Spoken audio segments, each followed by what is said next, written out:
Four.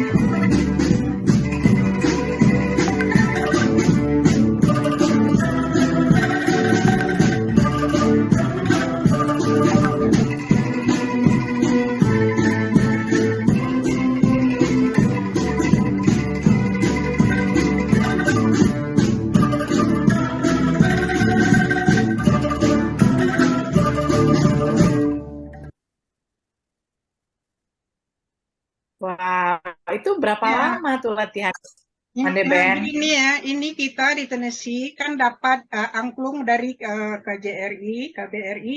Kita ada program angklung Goes to School. Jadi angklung kita ajarkan kepada anak-anak, pada komunitas kita. Dan angklung Go to America, itu juga untuk community. Jadi ini baru pertama kali anak-anak itu latihan dengan konser gitu. Alhamdulillah. Ya. Wow, jadi tapi anak-anak cepat nangkep ya, Bi. Kalau Yes. misalnya belajar angklung, mereka sangat apa ya, sudah sangat lincah, sudah tahu nadanya masuknya di mana gitu. Mereka harus hafal nada mereka apa gitu, dan mereka akhirnya bisa memainkan harmoninya dengan bagus. Oke, Be, terima kasih sudah sharing juga dari Amerika, dari Vietnam juga sudah sharing. Nah, sekarang kita akan lihat nih, Be, penampilan berikutnya. Ini ada penampilan dari ya anak muda Minangkabau juga. Ini penampilan tari piring ya, Bunda Sony. Kita akan saksikan bersama. Ini ada penampilan tari piring dari Sanggar Tari Sofiani. Silakan Oke, dari ya, Bunda Sony. mungkin sebelum tari piring, mungkin saya akan share sedikit nih video yang lebih relate dengan perjalanan kemarin kita berkesenian. Alhamdulillah mendapat Oke. kesempatan untuk 1,5 bulan berada di festival folklore di Perancis. Hampir 10 kota yang kita hadiri. Perayaan 17-nya juga sangat berkesan karena tidak semua orang di kota kecil itu juga ada warga Indonesia, sehingga kami merayakan sendiri. Jadi untuk momen ini saya akan coba tampilkan dulu bagaimana kita di hari terakhir menutup semua kegiatan festival selama 45 hari dengan merayakan 17 Agustus secara sederhana tapi cukup hikmat. Mungkin ini akan saya share dulu sebelum tari piringnya. Ya, silakan Bunda Sony. Oke.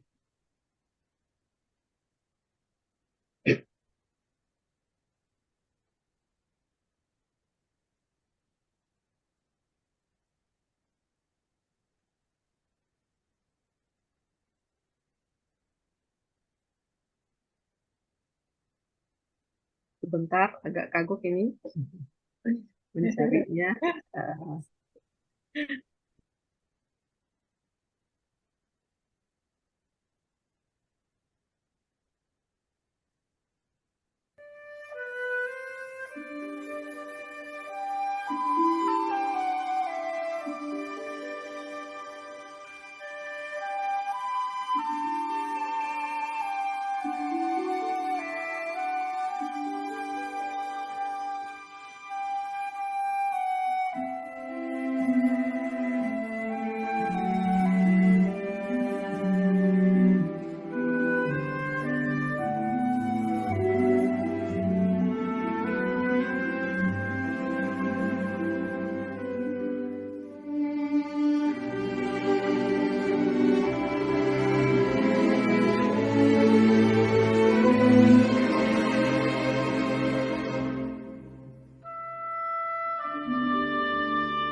Jadi itu yang perayaan yang kita lakukan di kota kecil Montoir. ada satu warga Indonesia yang kemudian datang ke asrama kami untuk ikut upacara di sana. Kami juga sangat senang sekali akhirnya ada satu warga Indonesia yang hadir. Walaupun akhirnya lagu Indonesia Raya cuman tercakiak di kerongkongan, nggak ada yang bisa nyanyi, tapi kita lakukan upacara itu, tetap kita jalankan Sukut Hada ini. Jadi memang pada saat kita berada di luar Indonesia, rasa kebangsaan itu, rasa itu lebih terasa lebih mengental. Lebih tebal ya. Jadi begitu. Iya, Jadi mungkin saya sedikit cerita juga, Festival Montuar yang kita ikuti kemarin itu mereka melakukan yang ke-50 tahun, dan alhamdulillah Sanggar Sophiani dengan memulai keterlibatan di tahun 84, memang sebuah proses yang lama dan harus tetap, saya menyebutnya setia dengan kesenian tradisi, membuat mereka mengundang kita kembali setiap 6 tahun, setiap 7 tahun, mereka akan berulang mengundang, dan ini adalah yang kelima kali Sanggar Sophiani diundang dalam rentang hampir dari tahun 84. Sehingga kami juga sangat bangga karena dalam yang ke-50 tahun ini ada 10 foto poster besar yang dipampangkan di kota kecil itu, di balai kotanya, dan termasuk salah satunya adalah foto almarhum Bapak Ishak Rahman yang dianggap sebagai salah satu yang memberikan inspirasi untuk tetap berkembangnya kesenian tradisional. Ini sangat membuat rasa bangga, di samping beberapa negara Afrika, Ekuador, Argentina yang juga mereka taruh di situ, dan penggagas dari Prancis sendiri. Jadi rasanya bangga, kita sangat dihargai di sana. Jadi ingin sekali bahwa kesenian kita itu sangat banyak nilainya dan ingin tetap dipertahankan. Semoga nanti ke depannya anak-anak kita selanjutnya tetap ikut menjaga dan melestarikan budaya kita. Saya rasa itu mungkin sedikit oleh-oleh. Saya juga minta maaf kepada para mande yang tidak rajin update kegiatan saya di sana, karena cukup padat. Insya Allah nanti akan saya share kegiatan-kegiatan di sana. Itu antara lain. Ini sebenarnya masih banyak sekali nih, Mandi Indah, perayaan-perayaan yang bisa kita lakukan, yang akan ditampilkan. Ini apakah tari piring akan kita tetap tampilkan ini, Mandi Ben? boleh. Kayaknya ini sangat ditunggu-tunggu juga nih kayaknya lagi. Dari Sophiani kan sangat khas sekali ya Uni ya. Tari piring dari Sophiani. Ini yang tampilkan di mana? Di Paris ya? Bukan. Jadi ini memang yang kita bikin, tapi menjadi bahan referensi juga oleh panitia pada saat. Itu videonya Uni. Kita kedengeran? Kita dulu videonya. Baru di-share Uni. Oke, diulang ya. Buka dulu videonya baru di-share.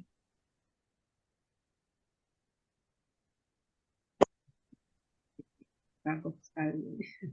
Nah, kalau tari nggak muncul gambar nanti nggak nampak nih. Sekarang udah kelihatan? Oke, sudah. Bismillah, coba di play Uni pakai ada suaranya.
Wah, Mbak Sony, mungkin ada bocoran nggak buat kita itu apakah kaca yang diinjak itu khusus gitu, mungkin kaconyo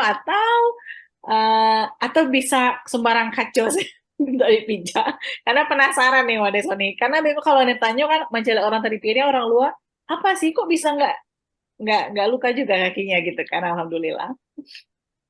Kalau kacanya sih asalnya dari boto-boto ya, jadi nampak kan warna hijau, warna coklat kadang-kadang yang dipakai. Hijau ya. Nah, jadi itu memang kaca Hmm. yang dibuat dari botol-botol bekas kecap atau bekas minuman.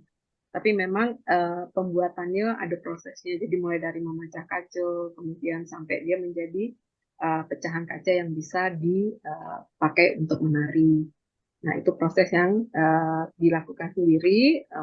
Mulai dulu kami diajar dari kakek sampai mama, dari papanya kakek sampai kini kami melakukan itu. Jadi kacanya memang khusus, tapi memang berasal dari botol-botol yang dikumpulan gitu. Begitu mungkin. Tapi untuk sampai di tahapan bisa menginjak kaco itu butuh waktu berapa lama? Butuh keberanian saja atau memang butuh expert gitu di bidang menari? Karena Sebenarnya dulu kan kayak kalau kamu berani kamu iya, sebenarnya iya karena memang kalau dalam tarian yang karyanya Ibu Sofiani memang itu tarian itu kan memang menceritakan masyarakat bertani kemudian merayakan panennya dan uh, kegembiraan di akhir. Nah, yang menari itu memang perlu keberanian dan memang dalam kondisi bersih pada waktu akan menginjak kaca dan apa ya, nggak boleh sombong. Nah, itu mungkin yang mendampingi, tapi keberanian itu yang paling. Oke. Mungkin Pak Denny mau nanggapin ya tadi penampilan tari piring ya Pak. Iya, Di Vietnam kalau ada yang lebih ada juga gitu bisa Pak. kalau kalau sanggarnya Bundo Sony ini kayaknya udah terkenal ya. Ada beberapa peserta dari Vietnam juga kelihatannya belajar di situ ya, Bundo Sony ya. Betul, betul. Jadi hampir sanggar kita terpilih oleh Departemen Luar Negeri untuk menjadi tempat belajar mahasiswa-mahasiswa asing yang menerima beasiswa budaya Indonesia atau BSBI. Ya, Jadi selama betul. 3 bulan mereka belajar tentang budaya Minang dan ada beberapa provinsi yang terpilih, Bali, Kalimantan, di Sumatera adalah Sumatera Barat dan alhamdulillah di sanggar kita.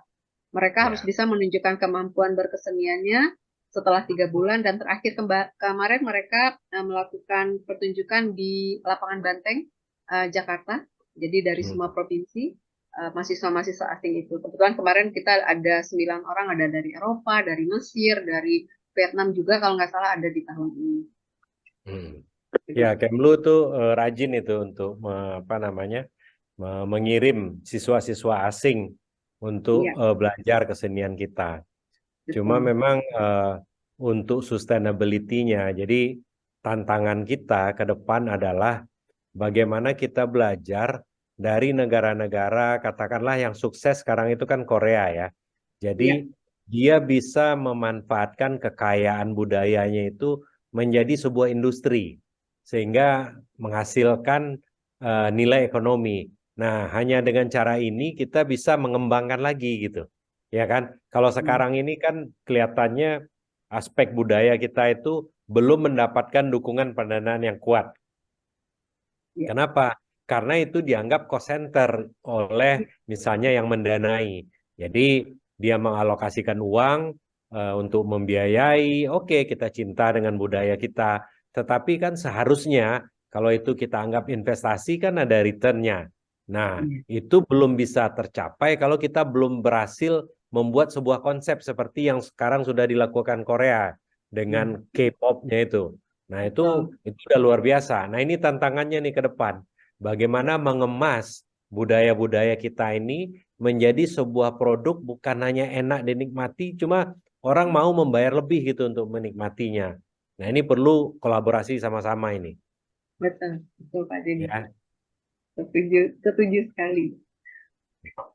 Ya, betul Pak Denny. Ya, mungkin Mbak Deben juga mungkin ingin berikan komentar juga mungkin sedikit Mbak Deben, kalau seperti yang Mbak Deben tadi ya di Amerika aja angklung itu sudah bisa juga dipelajari oleh anak-anak sekolahan di sana gitu ya Mbak Deben ya. Apalagi sekarang kalau dengan kesenian Minang gimana Mbak Deben? Kesenian Minang sebenarnya itu di Amerika itu sudah ada yang namanya rumah gadang yang dimiliki oleh Nani Afdal gitu ya. Itu yang pertama dulunya. Dan kemudian Minang ini tidak banyak begitu. Orang Minang itu hanya sekelompok begitu ya. Kalau di Amerika umumnya itu di New York yang begitu dekat Virginia, Washington DC. Jadi sekelompok gitu. Sedangkan yang lain terpencar-pencar. Jadi untuk kegiatan offline itu ya memang agak susah, tetapi kita akan berusaha insya Allah ya. Seperti yang Pak Denny katakan, kami juga udah mikir-mikir yang begitu insya Allah. Ya, Assalamualaikum. Saya mau tambahkan sedikit. Maaf, udah buka video ya. Mungkin bisa seperti program Mandisoni yang mungkin Pemda atau pemerintah ya Depdikbud di Indonesia bisa beri dana atau apa ya, mengirim rombongan maksudnya ya yang dari Minang ya, jadi sebulan ya mungkin 2 bulan di US karena kan state banyak dan orang-orang sini suka dengan lagu dengan tari-tari Minang ya, karena lebih semangat begitu kan orang-orang sini. Kami dulu pernah waktu Ambo masih mahasiswa itu cuman menari ya, bukan orang sekedar mahasiswa aja menari, itu diminta-minta lagi menari di universitas, apalagi kalau grup Mandisoni kan ya. Jadi itu mungkin bersama-sama pemerintah masyarakat mungkin ya mendana ya ada support ke US karena banyak sekolah-sekolah itu ya, karena state besar kan US itu mungkin ya dari setiap state atau kota nanti mungkin ya 6 bulan apa Mandisoni kan. Ya, mungkin kita ini tugas kita ya, Mandikan Doa Mancanegara, kita akan membuat program yang begitu insya Allah gitu. Iya, program kolaborasi kita ya. Terutama di sini yang sudah ahli, sudah expertnya itu Sony. Insya Allah. Yang penting sekali itu dana ke situ karena Amerika jauh kan. Kalau sudah sampai di sini banyak nanti tinggal di host di orang-orang Amerika kan ya, bisa pasti mereka bersedia umumnya. Ya, benar Mbak Dede. Ya, segitu aja. Assalamualaikum. Ya, makasih. Waalaikumsalam Mbak Dede. Terima kasih. Nah, sebenarnya Kementerian Kemdikbudristek ini beasiswa yang dia berikan juga ada untuk pelaku budaya juga. Jadi saya rasa mungkin ini ada salah satu momen juga untuk para seniman juga gitu ya Mbak Desonia. Karena kemarin tuh untuk yang pelaku budaya itu sedikit sekali yang ikut gitu. Mungkin siapa tahu nanti kalau misalnya mereka bisa ke Amerika juga sekalian mempromosikan budaya Minangkabau atau Indonesia juga, itu nanti mungkin akan sangat membantu juga. Nanti mungkin Ina bisa share juga tentang peluang-peluang beasiswa seperti itu sebenarnya sudah banyak ditawarkan. Yang menjadi PR memotivasi yang para pelakunya atau mungkin ada anak mudanya untuk bisa ikut seleksi di beasiswa itu. Mungkin ya nanti akan jadi PR kita, nanti kita akan sama-sama untuk mensupport juga. Oke, Mbak Desoni terima kasih sudah share tari piringnya dan juga tadi sudah share bagaimana kekhidmatan upacara di Paris gitu. Nah, masih banyak agenda kita Bapak dan Ibu. Nah, ini sangat menarik nih, malam-malam kita akan mendengar ada Bakaba yang disampaikan oleh Mande Ade.